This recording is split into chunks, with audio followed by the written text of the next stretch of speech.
It is a huge structure from which water flows out of various watering cans, jars, and funnels. The artist was trying to attract attention. A more conceptual installation in the Turkish pavilion. It explores a column as a concrete cube with a wooden insert that compresses a glass sheet. And on this glass canvas, in fact, the works of art are placed. And on the reverse side, hello, friends. We are still in Venice and continue to explore the exhibitions at the Venice Biennale.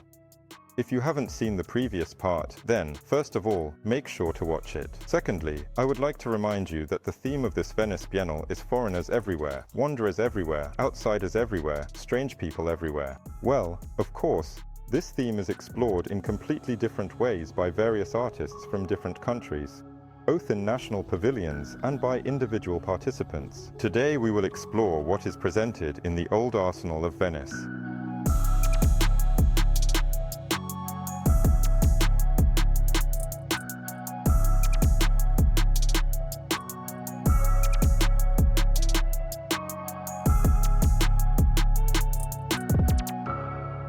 So, in the main building, several works are presented that didn't exactly please me, but rather caught my attention, perhaps due to its size. Above all, it is an installation made of metal strips. It looks very graphic, providing very interesting and unusual optical effects. It truly looks stunning. The modular painting, created in various techniques, also looks very impressive. It is by a Chilean artist, although it is not clear from the name whether it is a male or female artist. Here, I probably liked the idea of modularity itself the most. Also, it stands alone, and on the reverse side, one can see the comments left by the artist regarding certain elements or modules of this painting. The enormous carved wooden cart is a work by an artist from New Zealand, representing the Maori ethnicity. They used such volumes for storing food. Here he added volumes to it and decorated it with carved eels, if that makes sense. It is called putica, and in this way, he wanted to reflect something, a very important component related to storage and reservation. The food accepted by this people had something sacred about it. There were several video installations, all of which were mainly related to, once again, the theme of emigration and the topic of refugees. One is very similar to the one we saw yesterday in the central pavilion of the Venice Biennale in Giardini. That is, the revelation of people who have experienced emigration, who have left their countries. The second one essentially has the same theme, but is presented, in my opinion, more expressively. There, people draw routes on a map, showing how they left their country, how they made their way to various places where they ultimately found their new home, where they found their second home. It looks more convincing, in my view. Well, I am traditionally drawn to various site-specific installations, that is, installations created specifically for a particular exhibition space. And in this case, it is a huge contraption, a structure from which water flows out of various spouts, jars, and funnels, and it stands in a small pool. Everything gurgles, which attracts attention. The artist sought to draw attention to the issue of conservation, including water resources in Colombia.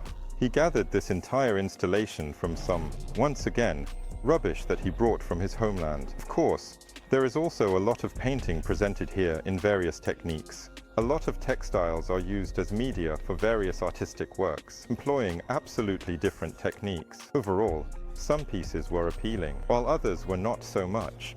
Let's continue exploring. Another exhibition that I really liked is called Italians Everywhere. It is dedicated to Italian artists who emigrated in their time. In general, Italians have actively emigrated, primarily to South America, to Argentina or Brazil. One of these emigrants is the famous architect and modernist Lina Bo Bardi. She designed the Museum of Modern Art in Sao Paulo. By the way, we were there at one time. Check out the Travel Channel. I have a great episode. So, she came up with a very interesting structure for exhibiting art. For this museum, it's a concrete cube with a wooden insert that clamps the glass panel, and on this glass panel, the artworks are actually displayed. On the reverse side, there is an annotation provided for them. And so, with the help of what can be considered classic displays by Lina Bubardi, works by Italian artists living in South America are presented, as well as South American artists who presumably also live in South America or perhaps already in Italy. Well, I didn't quite understand this, but nevertheless, it looks very interesting. By the way, it also looks very interesting at the Museum of Modern Art. It's such an airy form of exhibition. And here, It is rather the form of exhibition that impresses me more than the exhibits themselves.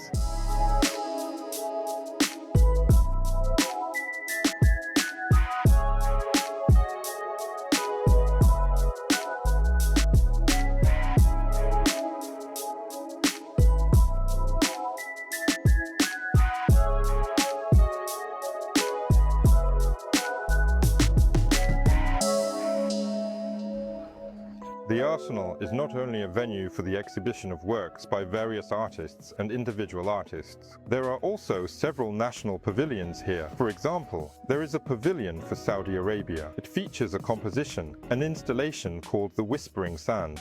This is related to the cultural transformation of women in Saudi Arabia, apparently as a result of recent changes in the political system and the easing of certain requirements and laws. Next to it is the Pavilion of the United Arab Emirates. By the way, at last year's Architectural Biennale, they received the Golden Lion. Here they received the Golden Lion, but nevertheless, the exhibition is quite unusual, as it features the work of an artist created during his travels, and he created sketches on various materials, media, as specialists say, and shared his impressions from his travels. There are pebbles, some tin boxes, paper, and various papyri. Well, overall, it looks quite interesting too, although I wouldn't say it's monumental, because after all, it is quite a small object. He traveled by bicycle, sometimes on foot, and at times accompanied by his pet. In general, he was alone with himself and, accordingly, reflected everything he saw. Here, there are pavilions of quite small states. In the Luxembourg Pavilion,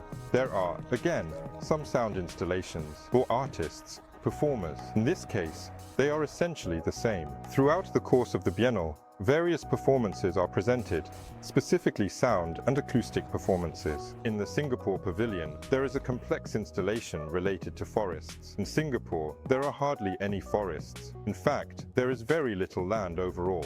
However, there is quite a diverse fauna and flora there. The artist set up a bucket of water and filmed how various inhabitants of the Singapore jungle came to drink from it. A more conceptual installation in the Turkish Pavilion. It explores a column, has a symbol of power. It questions the very stability of this power, showing that the mold for casting these columns is, in fact, the foundation of the content and stability of this power. And if the form is removed, then, in general, a column can be very easily destroyed, either as a result of some military protest actions or due to natural phenomena like earthquakes, which, as you know, are not uncommon in Turkey. The Pavilion of South Africa explores connections to the land. Well, this is somewhat of a long-standing theme, tied to various tribes, tribal groups, and their habitats. In the Peruvian Pavilion, there is quite an interesting work by an artist who works in a rather unusual, I would say, technique. He takes such photographs, prints using the items, the various artifacts,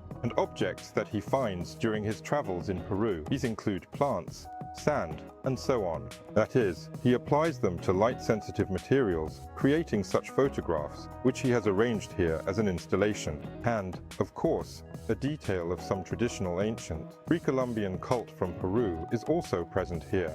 A rather amusing installation in the Mexican Pavilion. It is dedicated to the family gathering of an immigrant family from Albania who settled in northern Italy. And the author of this installation is, well, now a Mexican artist of German-Lebanese descent. Well, I mean, there are definitely foreigners everywhere here. As for the installation, I really like these items made from handmade ceramics, and the chair that is, you could say, decorated with melted wax from candles.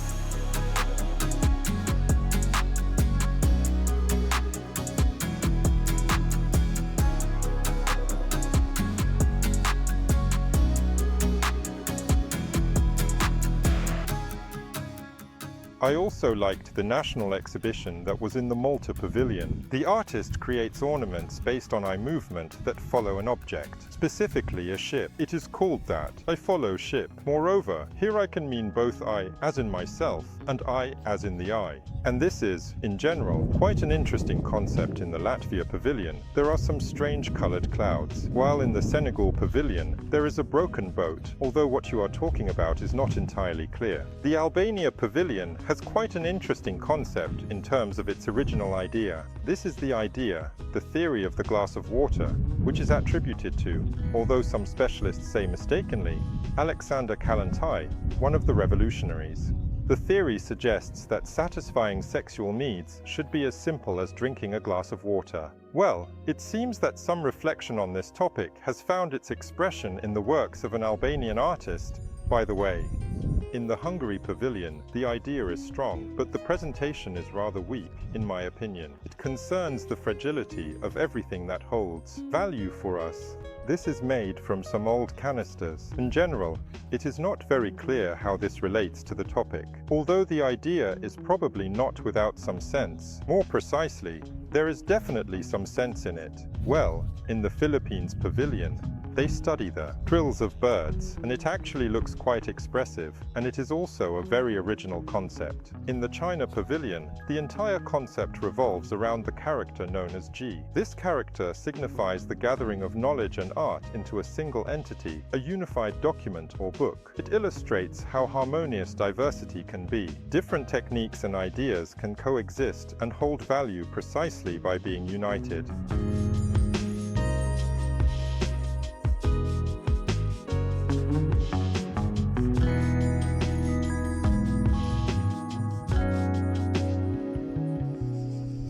And we conclude our review of the exhibition taking place at the Arsenal, and the overview of the Biennale in general, naturally, in the Italy pavilion. And here I also really liked the idea. It is called To Hear. Moreover, in English, to hear can be translated as to hear and can also mean to hear. And the artist wants to convey exactly this to us, that the best way to understand each other is to not be strangers or foreigners to one another. It is simply to listen. As for the artistic expression of this idea, there may be some disputes. These are some sound installations, acoustic installations, a music box, the impact of sound and sound waves on water. All of this is certainly expressive, and this website, Specific History, with its forests made of metal, is expressive on one hand, but on the other hand, it may not reveal this idea as vividly. However, the idea itself is worth attention in principle. So, friends, let's listen to each other, and then we certainly won't be complete strangers to one another. Well, I hope you enjoyed my review. If you haven't seen the first part from the Gardens of the Biennale, be sure to check it out. Don't forget to share this video with your friends so they can also experience something beautiful. And of course, this will help us as well. Remember to write something nice. For now, see you at the next journey, at the next event dedicated to design, architecture, and of course, art.